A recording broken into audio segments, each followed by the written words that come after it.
Assalamualaikum warahmatullahi wabarakatuh. Alhamdulillahirrahmanirrahim. Hari ini kita masih bisa belajar bersama terkait dengan materi untuk mata kuliah aljabar linier, yaitu untuk materi hari ini adalah ruang vektor bagian kedua.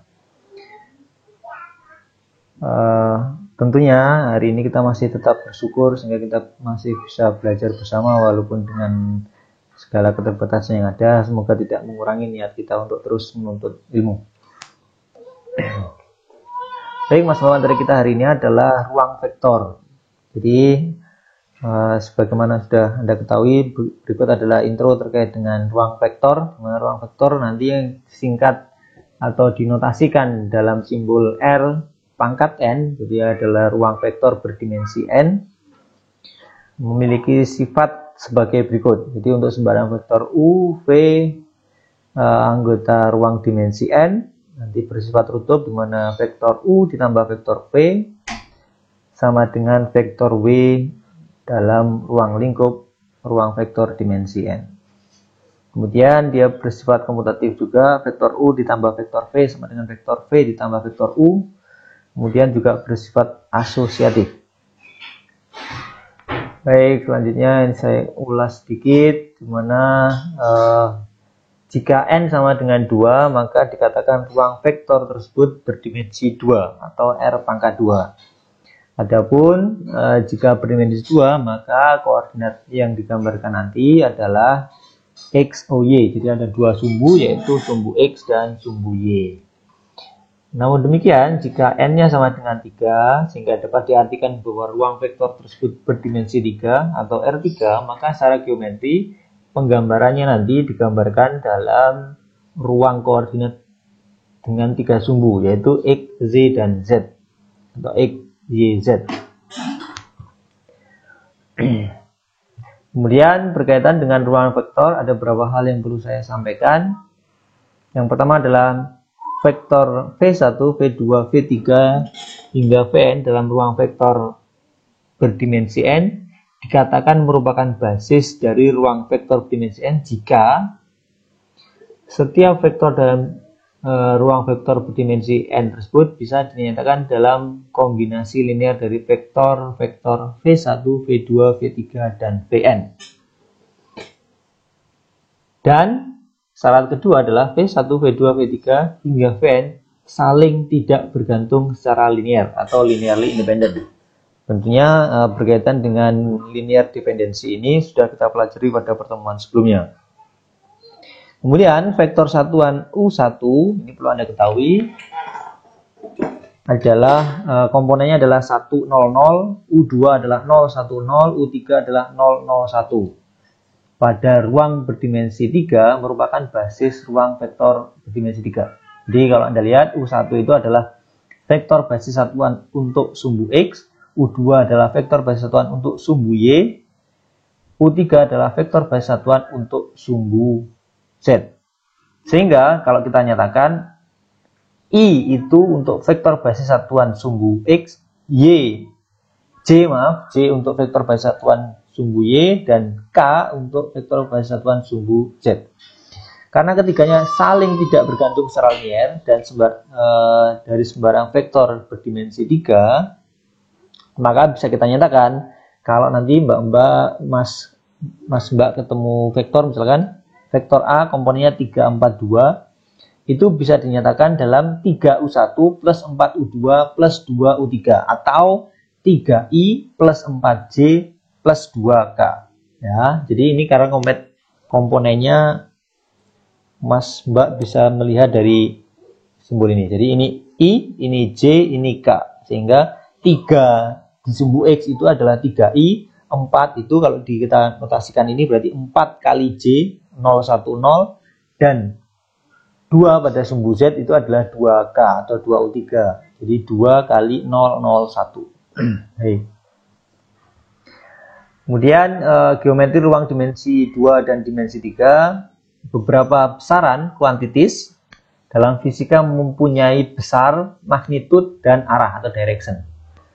Sebagai contoh, misalkan lintasan gerak suatu objek, kecepatan sebuah objek yang bergerak, gaya yang bekerja pada suatu benda, medan listrik maupun medan magnet, suatu titik dan lain sebagainya disebut sebagai vektor. Jadi sebuah besaran itu dikatakan sebagai sebuah vektor jika memiliki magnitude dan direction, memiliki besar dan arah. Sedangkan jika hanya memiliki besar saja atau magnitude saja, misalkan massa, waktu, dan temperatur, itu kita sebut sebagai skalar. Dalam hal ini misalkan ini adalah ilustrasi grafik dari sebuah vektor. Ada vektor V yang menghubungkan titik A ke B. Jadi ada besarnya, ada panjangnya, dan ada arahnya, yaitu dari A ke B. Jadi vektor V dari A ke B ada panahnya. Jadi kalau kita bicara vektor, ada dua hal yang perlu diketahui, yaitu ada magnitude besarnya dan arahnya. Kemudian untuk penamaan, A itu kita sebut sebagai titik pangkal atau initial point, sedangkan B adalah titik ujung atau terminal point dari sebuah vektor. Baik, selanjutnya saya akan bahas berkaitan dengan komponen vektor. Misalkan ada vektor P1, P2 yang menghubungkan titik P1 ke P2. Dan titik ujungnya, terminal poinnya adalah P2. Jadi titik pangkalnya adalah P1 dengan komponen X1, Y1, Z1. Dan titik ujungnya atau terminal poinnya adalah P2 dengan komponen X2, Y2, dan Z2. Sehingga persamaan vektor dari titik tersebut, vektor tersebut adalah P1 ke P2.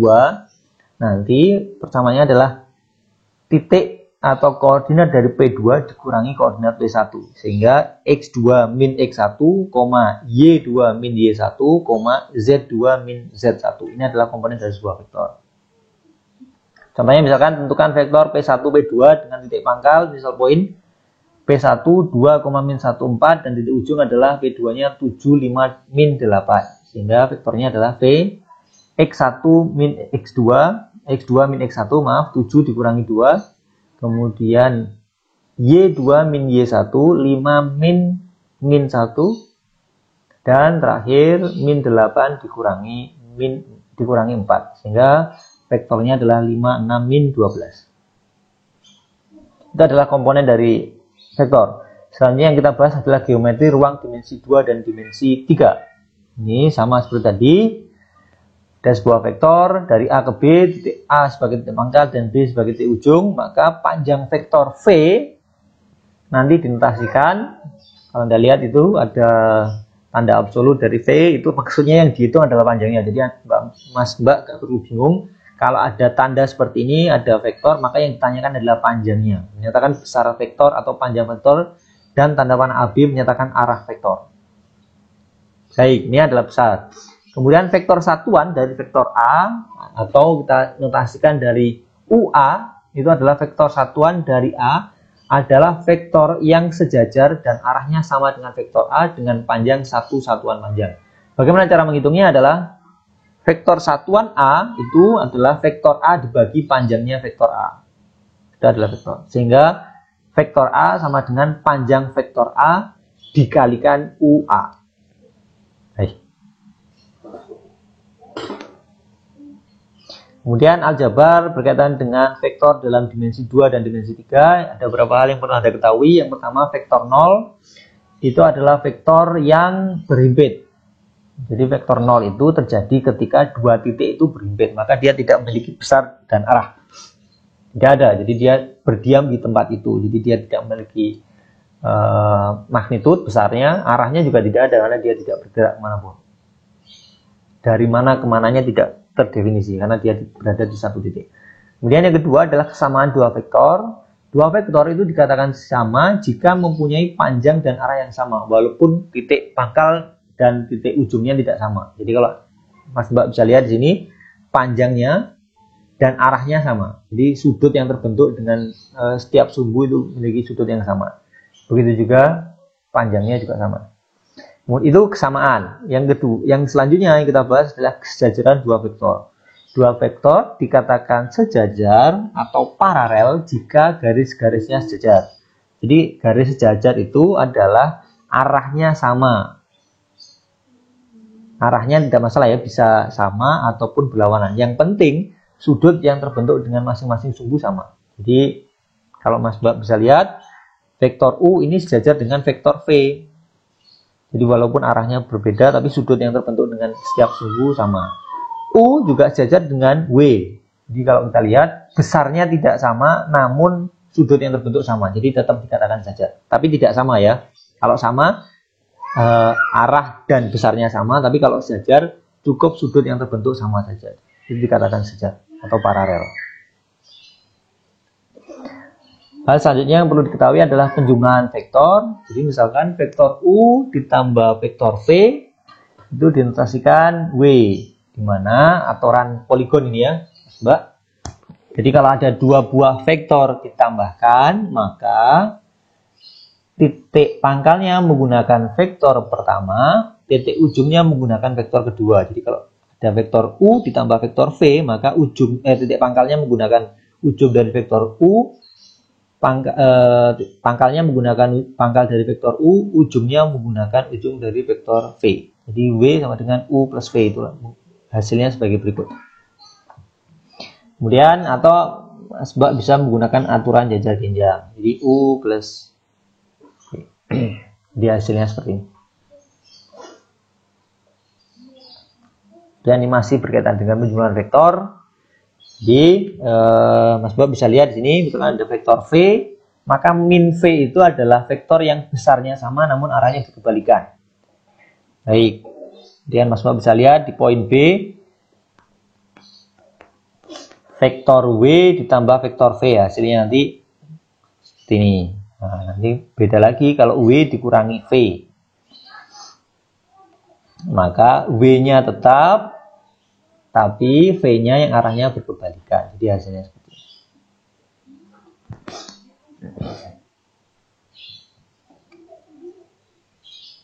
Kemudian ini W dikurangi V.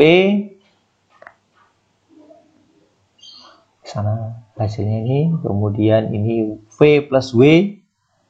Menggunakan aturan jajar genjang tadi. Kemudian ini V plus W. Titik pangkalnya menggunakan V, ujungnya menggunakan W. Kalau ini juga sama, Mbak boleh V dan W karena dia bersifat asosiatif, boleh di V plus W, W plus V sama saja, maka ujungnya menggunakan W misalkan, maka pangkalnya menggunakan W, maka ujungnya nanti menggunakan V. Jadi seperti ini. Kemudian ini ilustrasi aturan jajar genjang. Kemudian masih berkaitan dengan aljabar vektor.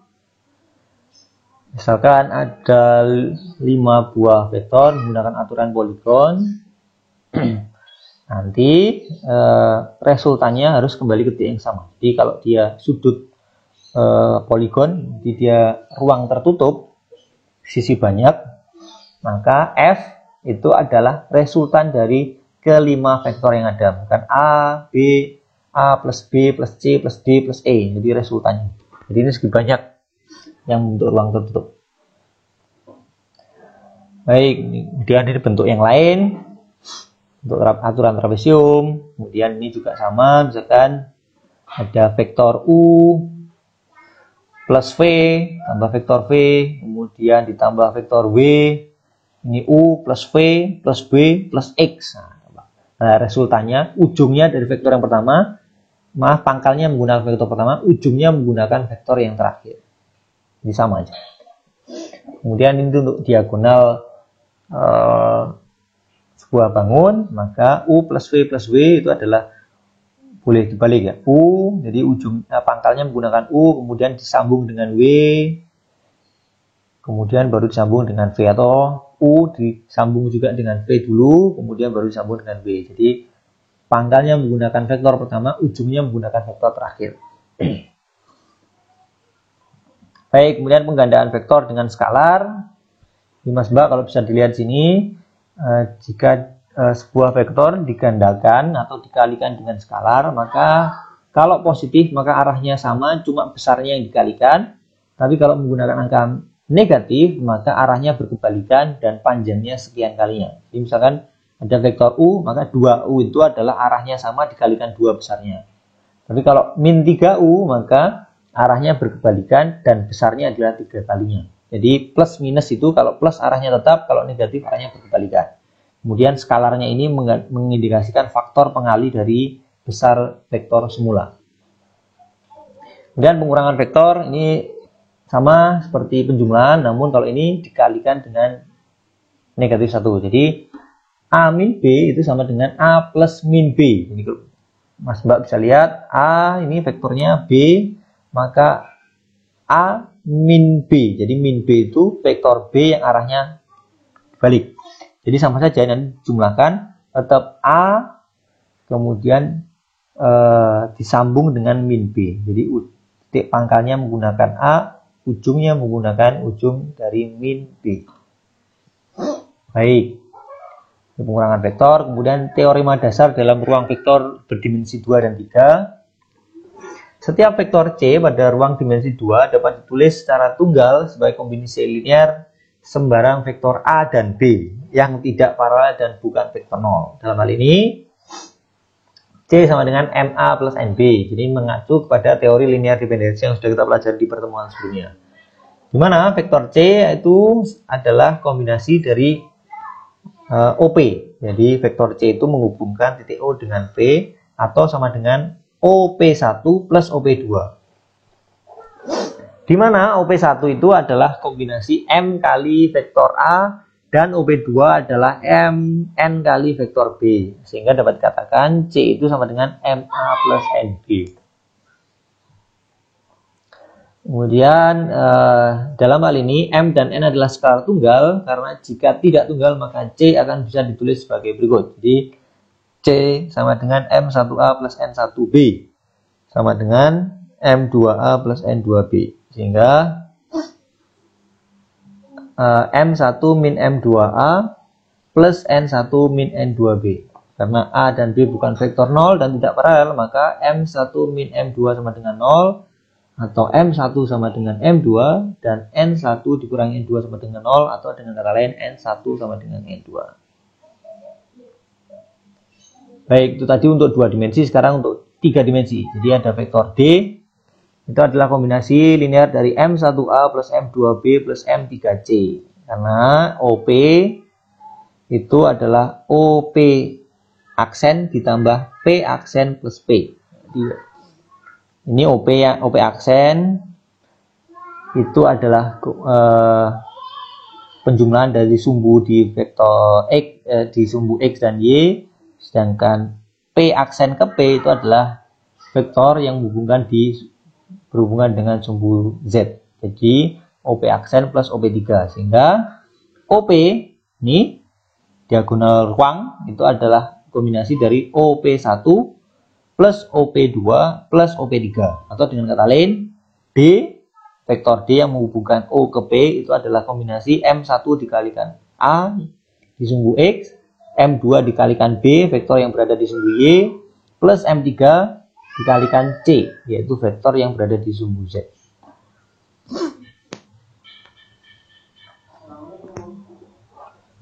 Baik, kemudian pertanyaan selanjutnya adalah buktikan bahwa garis yang berhubungan dengan titik tengah dari sebuah segitiga adalah sejajar dengan sisi ketiga dan panjangnya sama dengan setengah panjang sisi ketiga tersebut. Jadi, misalkan setelah ada segitiga ABC, kita ingin membuktikan bahwa MN itu panjangnya setengah dari AB, di mana M adalah titik tengah dari AC dan N adalah titik tengah dari CB. Ini Mas Mbak tentunya sudah akrab karena ini sering keluar di UAN ataupun SBMPTN.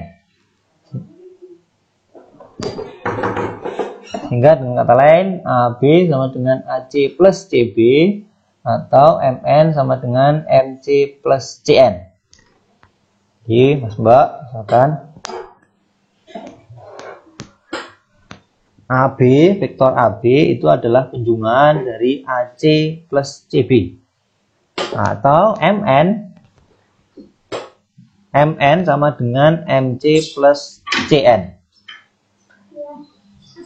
Di mana MC itu adalah setengah dari AC, sedangkan CN adalah setengah dari CB.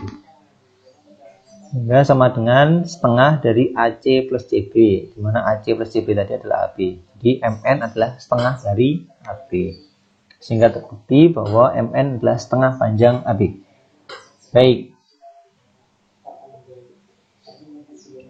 Perhatikan suatu sistem koordinat ini X, Y berdimensi 2 dengan I adalah 1, 0 dan J adalah 0, 1 sebagai vektor basis masing-masing.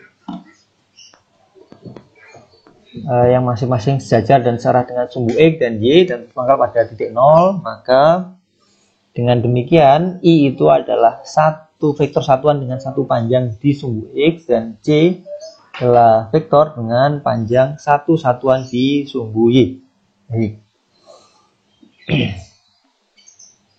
Kemudian ini vektor basis satuan untuk sumbu ruang dimensi 3, maka I itu adalah vektor basis satuan dengan nilai 1 di sumbu X dan J adalah vektor basis satuan dengan panjang satu satuan di sumbu Y dan K adalah vektor basis satuan dengan panjang satu satuan untuk sumbu Z. Baik, berikut adalah vektor posisi. Vektor posisi RYJ sama dengan YJ. Kita lihat di sini, kemudian RXI sama dengan XI, maka ROP itu sama dengan RXI plus RYJ. Di mana Rx sama dengan X disebut komponen dari vektor R pada sumbu X. Dan Ry atau sama dengan Y disebut komponen dari vektor R pada sumbu Y. Jadi Mas Mbak kalau kita lihat sini, maka ini adalah vektor R dengan menghubungkan O ke titik X dengan komponen X dan Y. Maka nilai X itu adalah proyeksi vektor R ke sumbu X dan Y itu adalah proyeksi vektor R ke sumbu Y. Baik. Dengan panjang R itu adalah sama dengan akar dari komponen untuk sumbu X kuadrat plus Y kuadrat. Nah, contohnya ini misalkan vektor posisi, misalkan ada vektor R yang menghubungkan titik O ke P, O ke P yaitu titik 53, maka Mas Mbak lihat X2 min X1, 5 dikurangi 0 itu 5 dan 3 dikurangi 0, jadi komponennya adalah 53. Atau saya tulis tadi kombinasi dari vektor basis satuan 5i plus 3j, sedangkan vektor S itu menghubungkan titik O ke I ke Hi dengan komponen 24, jadi 2 dikurangi 0, 4 dikurangi 0, jadi 2i plus 4j. Kemudian ini untuk dimensi 3. Baik, sekarang masih berhubungan dengan vektor posisi, Mas Mbak. Kalau bisa dilihat situ, vektor A itu adalah kombinasi dari AXI. AX itu adalah komponen di sumbu X. Kemudian AYJ plus AZK. Jadi AX, AY, AZ dalam ruang dimensi 3. Panjangnya nanti adalah AX kuadrat plus AY kuadrat plus AZ kuadrat. Vektor satuannya juga tetap sama seperti tadi. UA itu ada vektor satuan dari vektor A, vektor satuan A itu adalah vektor A dibagi panjang A, yaitu akar dari AX kuadrat plus AY kuadrat plus AZ kuadrat. Dan vektor posisi selanjutnya, cos-nya, nah ini nilai cos, itu adalah komponen dari masing-masing, jadi cos ke masing-masing sumbu.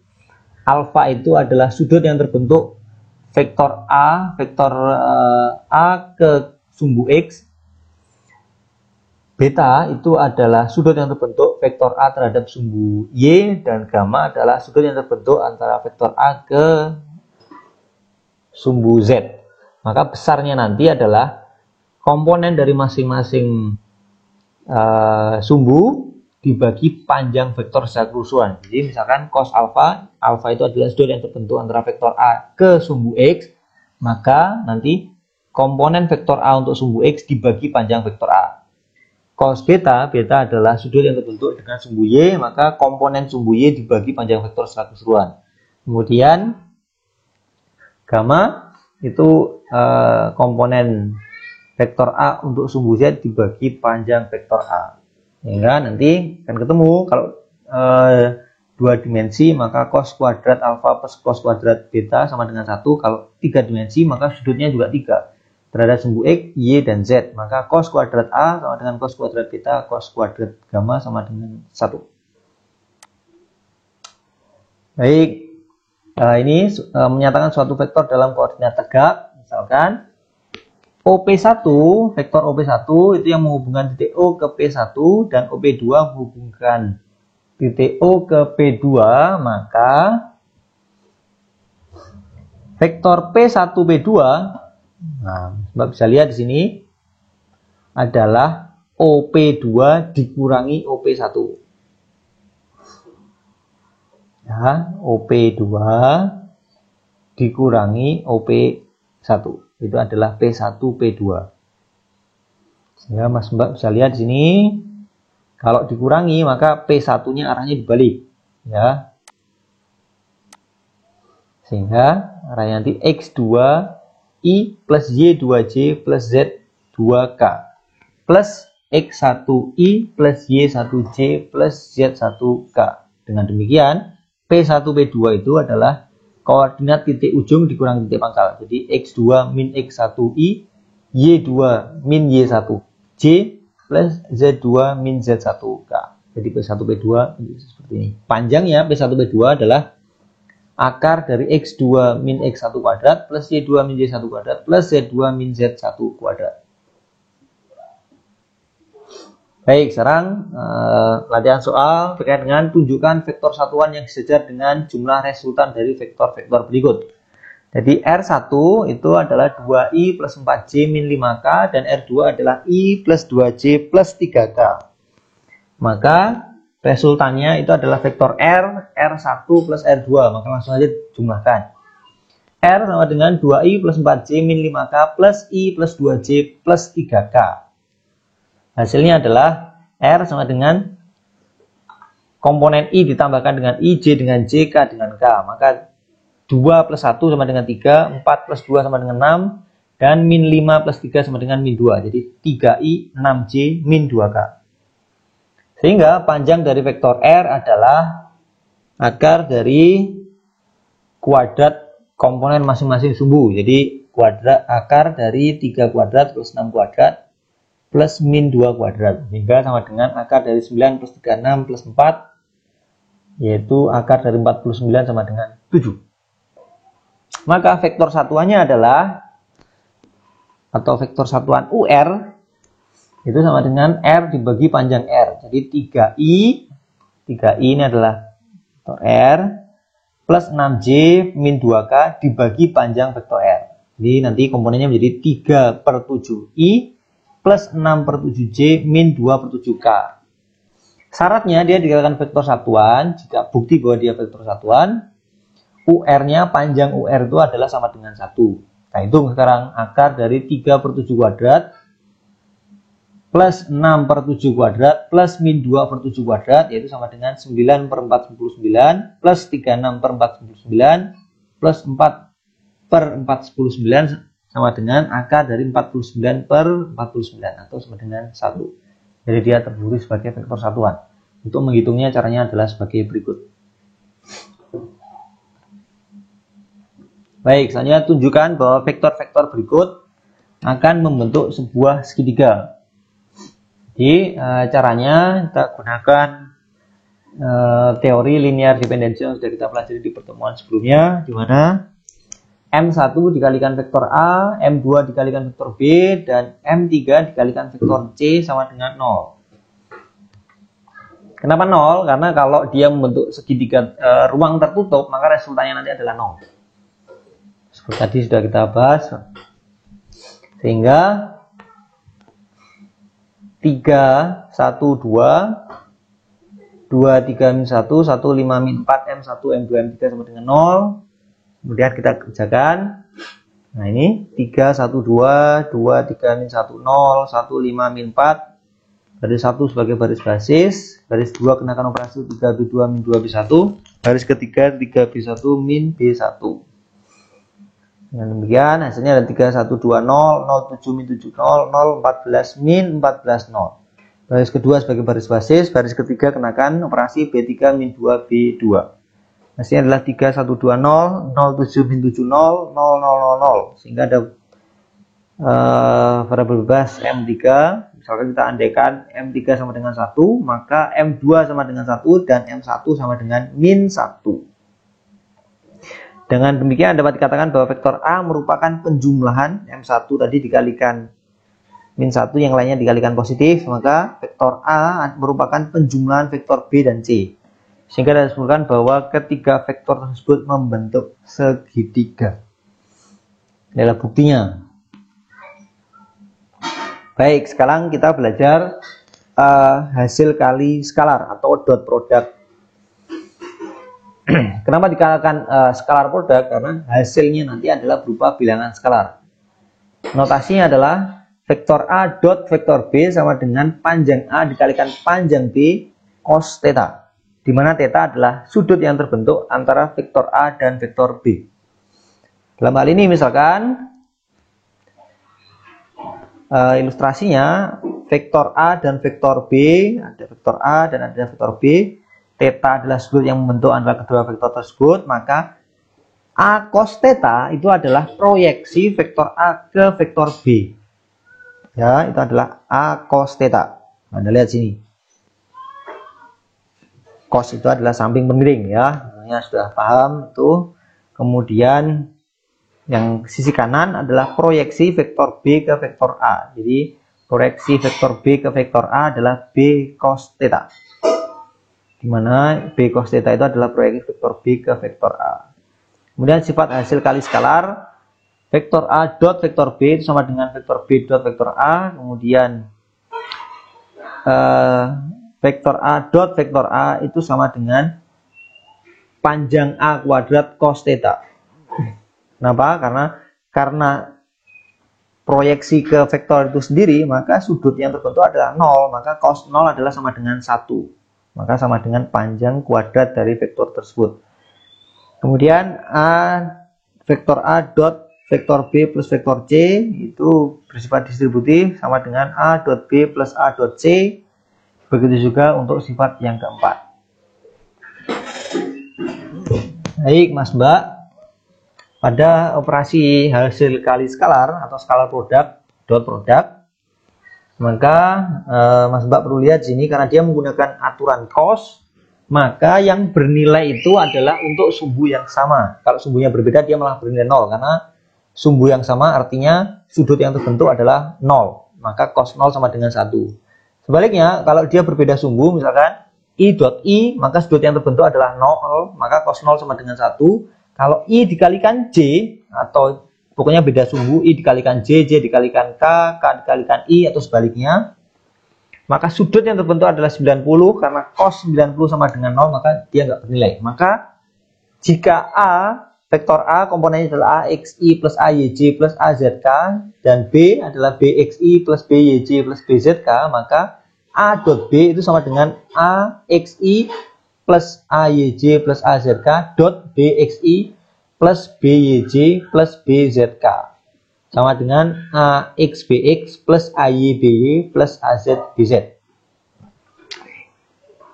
Jadi A dot B sama dengan AXBX plus AYBY plus AZBZ.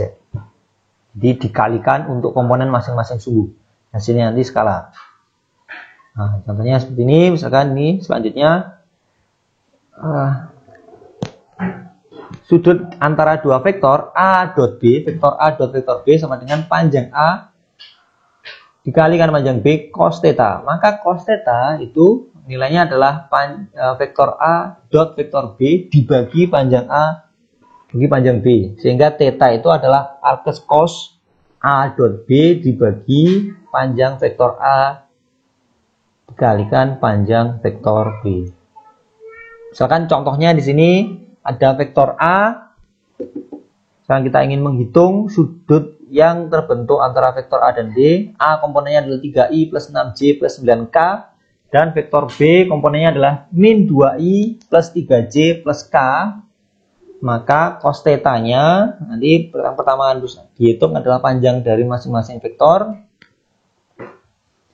Panjang vektor A adalah akar dari 3 kuadrat plus 6 kuadrat plus 9 kuadrat. Panjang vektor B adalah akar dari 2 kuadrat plus 3 kuadrat plus 1 kuadrat, di mana panjang vektor A adalah 3 akar 14, Panjang vektor B adalah akar 14. Jadi 9 plus 36 plus 81.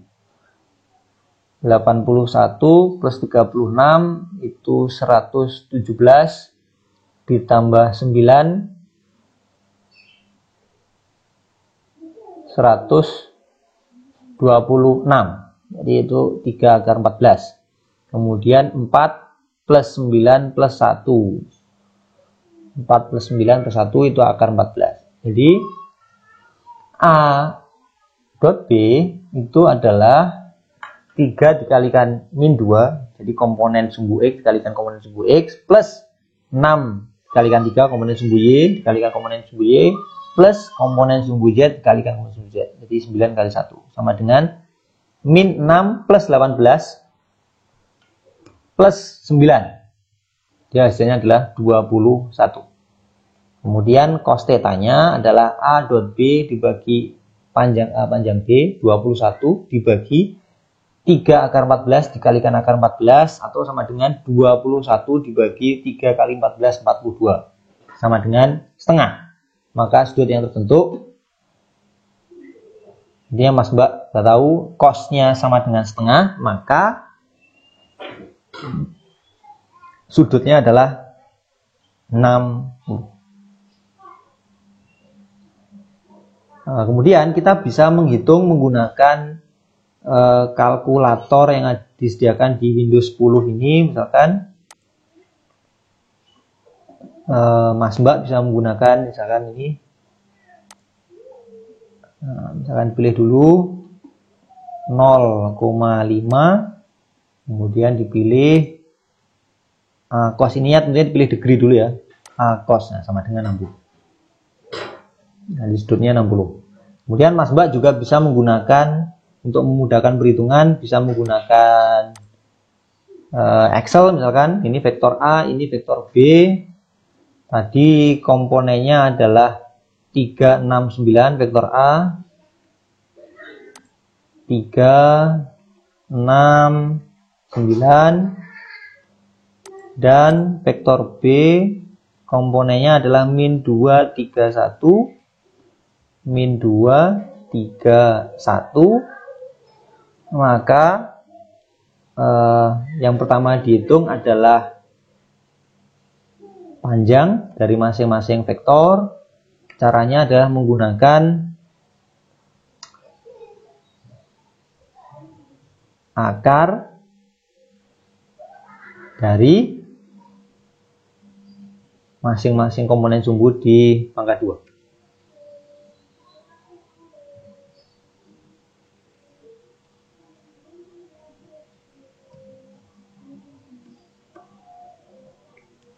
Nah, begitu juga untuk vektor B. Jadi panjangnya adalah, jadi 3 akar 14 itu sama dengan demikian. Ini adalah akar 14. Atau Mas Mbak bisa menggunakan cara cepat, misalkan menggunakan square root dari sum square. Ini hasilnya nanti sama.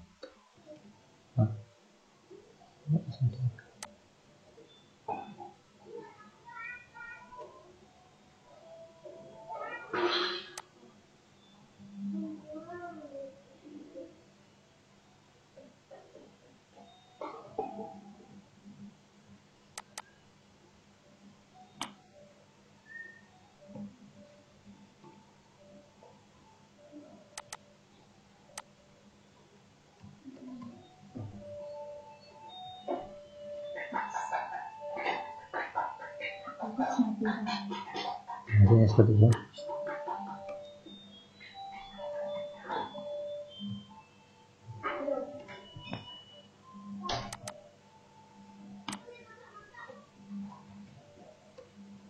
Jadi menggunakan square root dari sum product.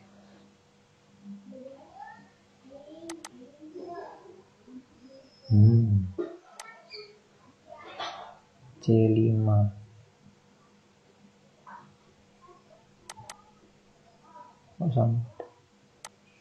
bukan sum product, sum SQ. Baik, hasilnya sama aja.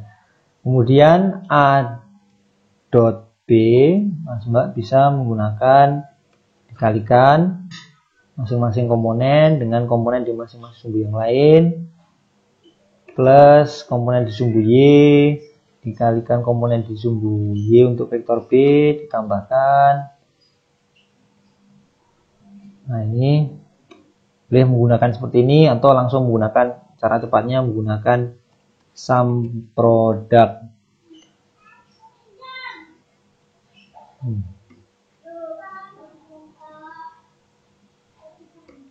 Nah, menggunakan seperti ini juga boleh. Kemudian cost-nya itu nilai cost itu adalah A plus A dot B dibagi panjang A dikalikan panjang B. Nah, hasilnya adalah 0,05. Kemudian Mas Mbak bisa menggunakan A cost itu inverse cost. A cost dari ini nilai setengah. Nah, nanti ketemu seperti ini. Nah, Mas Mbak untuk menemukan theta sudutnya itu harus dikalikan, caranya seperti ini, sama dengan ini dikalikan pi, dikalikan 180 dibagi pi. Nah, nanti baru ketemu sudutnya. Atau kalau mau cara mudahnya langsung aja menggunakan sama dengan degrees A cos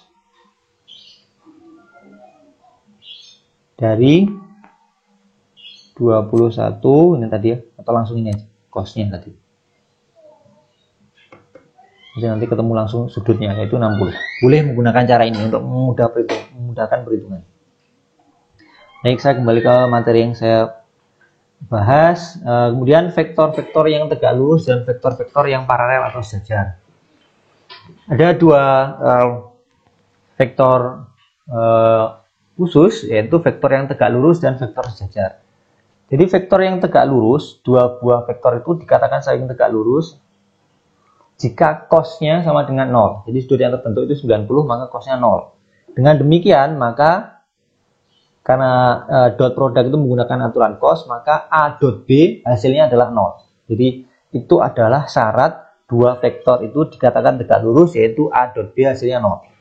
Misalkan ini AX plus kali BX plus AY BY plus AZ BZ sama dengan 0. Selanjutnya, dua buah vektor dikatakan saling paralel atau sejajar itu jika memiliki rasio yang sama untuk masing-masing komponen di masing-masing sumbu. Jadi AX per BX itu sama dengan AY per BY sama dengan AZ per BZ.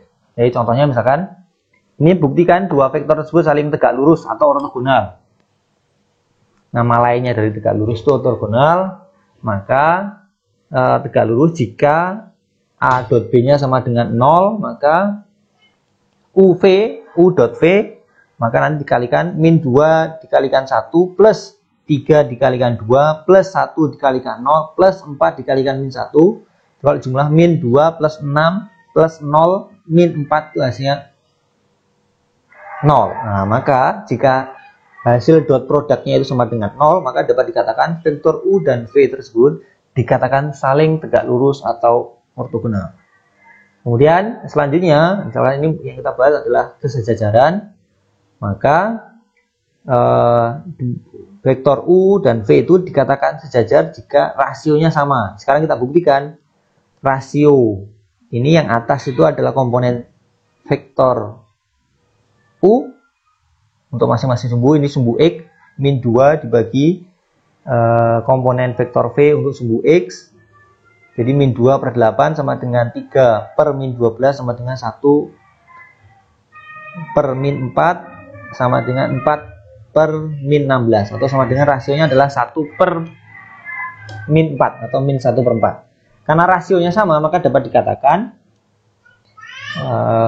perbandingan dari vektor U dan V komponennya memiliki rasio yang sama, yaitu sebesar min 1 per 4. Maka dapat dinyatakan bahwa vektor U dan V merupakan vektor yang sejajar. Jadi ini berkaitan dengan tegak lurus dan sejajar. Cara membuktikannya seperti itu. Tegak lurus Kalau dot produknya 0, sejajar jika rasionya sama.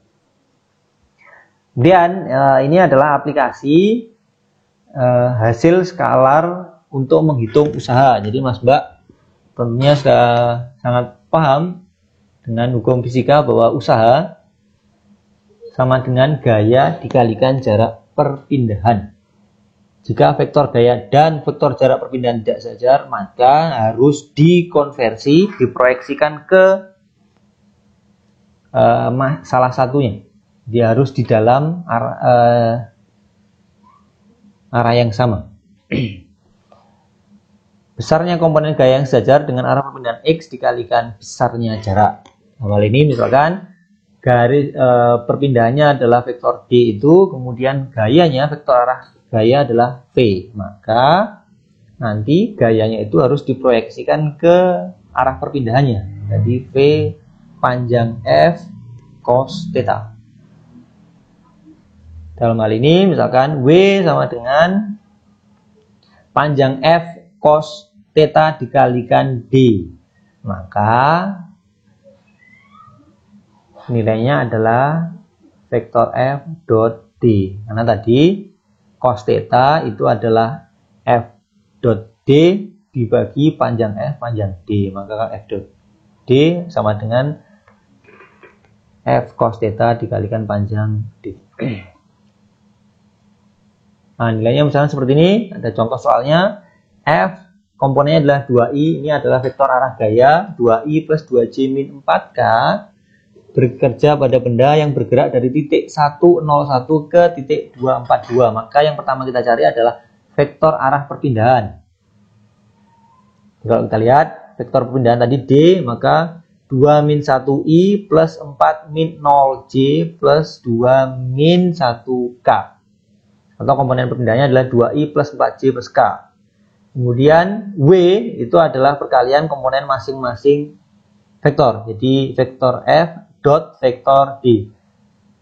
2i plus 2j min 4k dot 2i plus 4j plus k.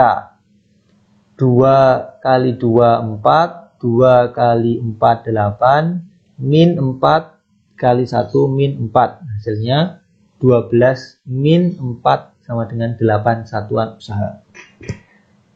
Baik Mas Mbak, ini adalah akhir perkuliahan kita hari ini, materi yang kita pelajari. Semoga apa yang saya sampaikan dapat dipahami. Saya akhiri, wassalamualaikum warahmatullahi wabarakatuh.